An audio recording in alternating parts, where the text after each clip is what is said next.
Throughout your career as a county employee, you may be required to assist the county during a natural disaster. Understanding your role as an emergency disaster worker is crucial. Each county employee plays a critical part in that response. According to the Madera County Municipal Code Section 2.78, all county employees are designated as disaster relief workers.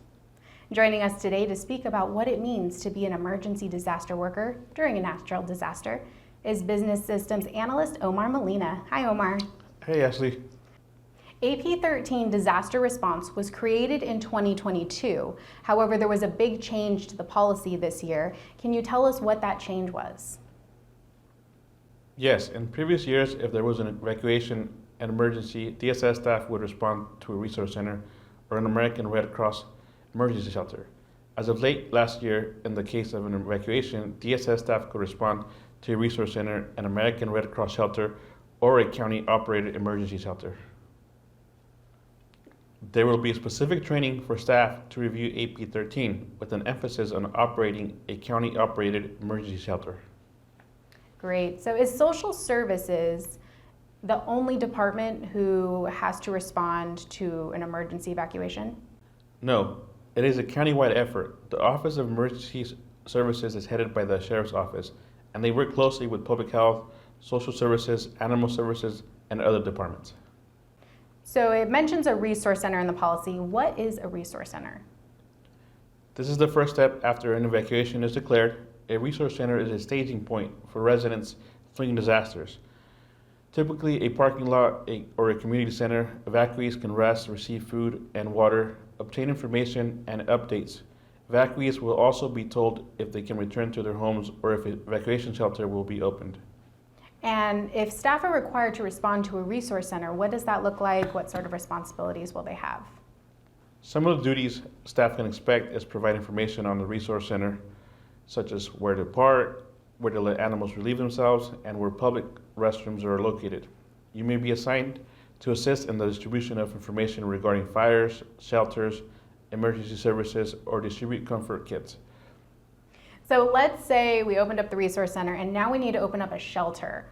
Where did the supplies come from? DSS works closely with the Department of Public Health, who has supplies such as cots, blankets, comfort kits, and generators. We also can obtain supplies from the Sheriff's Office. They have portable showers and generators as well.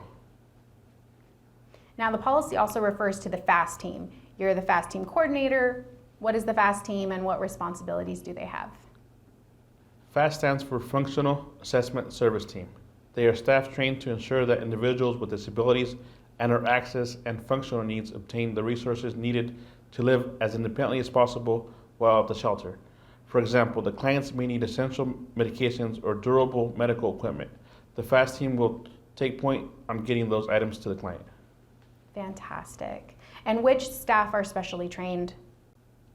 IHSS or in-home supportive services social workers will be specially trained to respond. So I have 4 fur babies at home, and in a case of an emergency, I'm going to bring them with me. So what happens if evacuees bring pets into the shelter?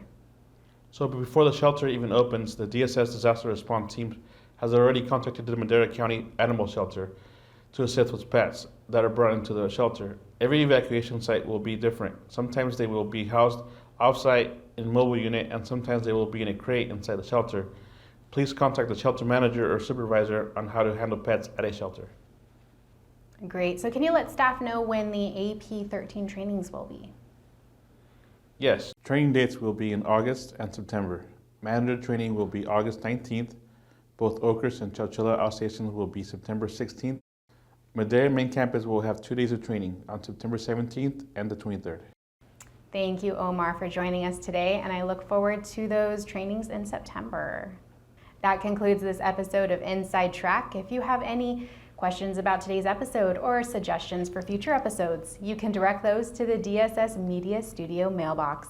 Tune in next month for another episode of Inside Track. For the DSS Media team, I'm Ashley Monk. Thank you for watching.